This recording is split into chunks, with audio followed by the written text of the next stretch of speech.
Good morning. Happy Thursday. I have Neuro Coffee in hand and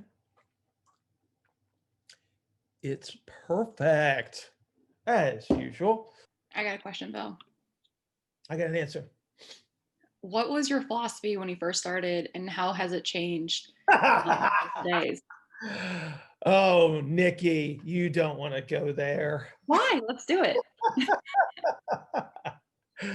Do you know how old I am? Yes. Do you know how many evolutions that I've been through? Yeah, let's hear it.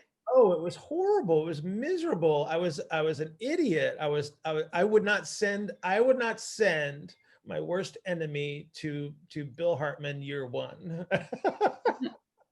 And so again, it's like again, I don't think about that stuff too much, to be honest with you, Nikki, because I don't like where I was when I started.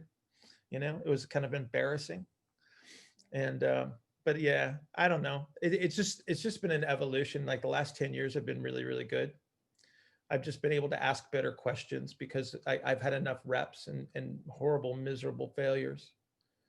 You know, I think I was young when I came out of school, so the concept of failure was something that I was afraid of. Rather, and now it's like it's just another part of the puzzle. So if you want to go like hardcore end game philosophy, that's probably the biggest thing. It's like I'm just not afraid to fail anymore.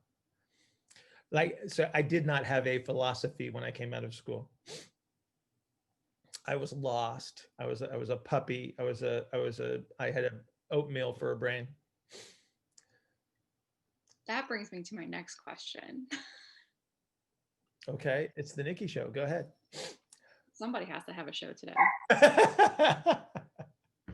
Go ahead. Um, you mentioned that you felt lost after a thing. Have you ever felt lost during your career path? And what helped you like find your spot or your place in your career where you didn't feel lost anymore? So I quit for a year. Mhm. I actually quit for a year. I did something else. Um, because I thought it was going to be a big thing, and it turned out to be absolutely nothing. So coming back from that, that was an important. It was important for me to do that. I actually recognize the fact that um, there's only a few things that I'm good at. Right? It's like I always talk to people. It's like emphasize your strengths because your weaknesses will always be weaknesses. And so that was a year of discovery for me where I found out it's like, hey, you know what? I was really good at the other thing, and that's where I should spend my time. And then that's where the drive started to come from. And then again, my curiosity coming back from that year, it was exceptionally high. And so I just started asking a lot of questions and then looking for the answers.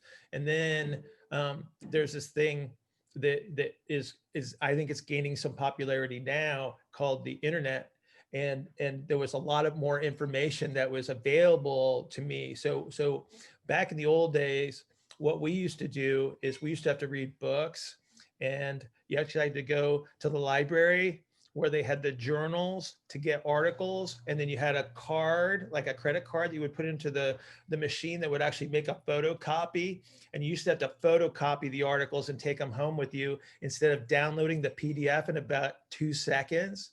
And so I would go to there's a medical school downtown, and I would spend hours on the weekends at the medical school library downloading articles, right?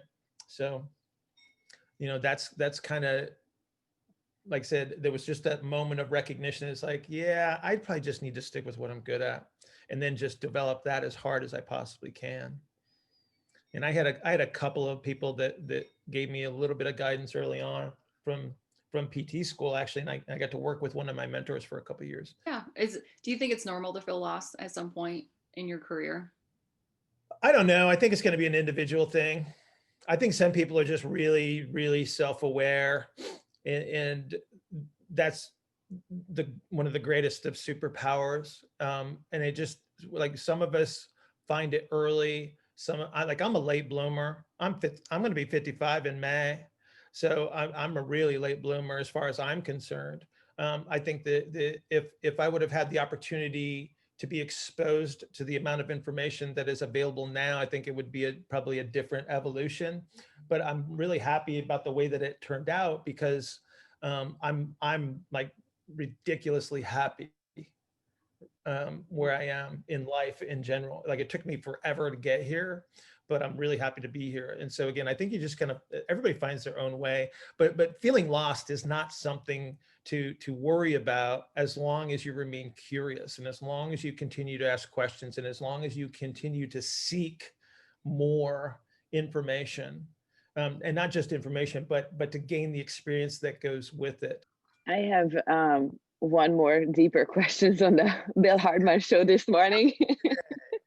Like, can't we just talk about infrasternal angles and stuff? That's why everybody's here. No, go ahead.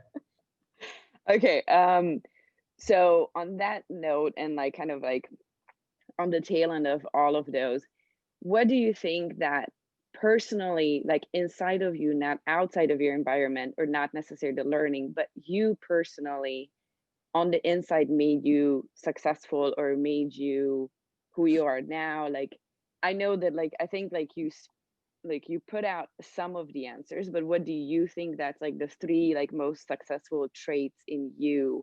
Like, And is it, yeah.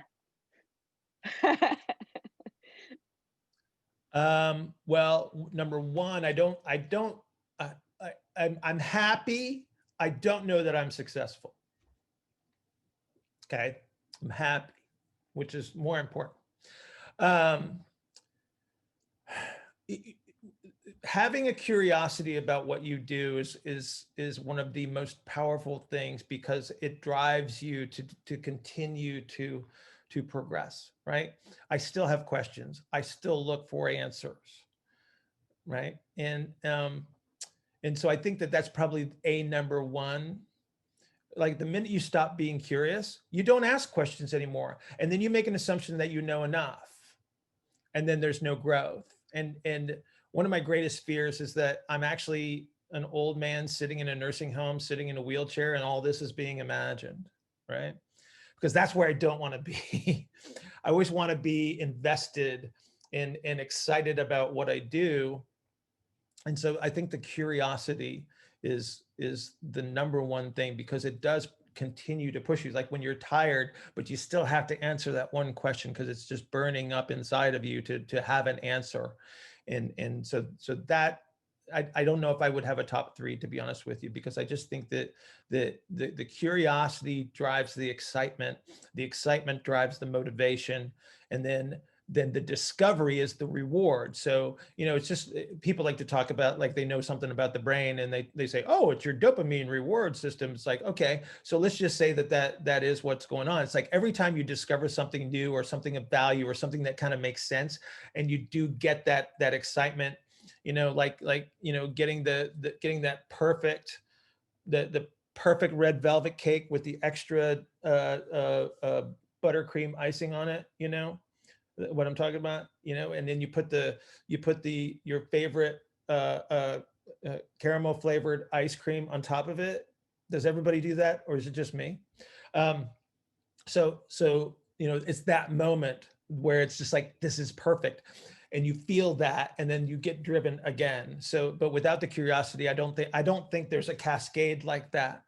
And so if you're not curious about this, then you're not going to do well, because the struggle is there for a reason, to keep the challenge in front of you, which is really, really important. But if you're not curious and then you struggle, now you hate yourself, and you hate every moment, and you can't live like that.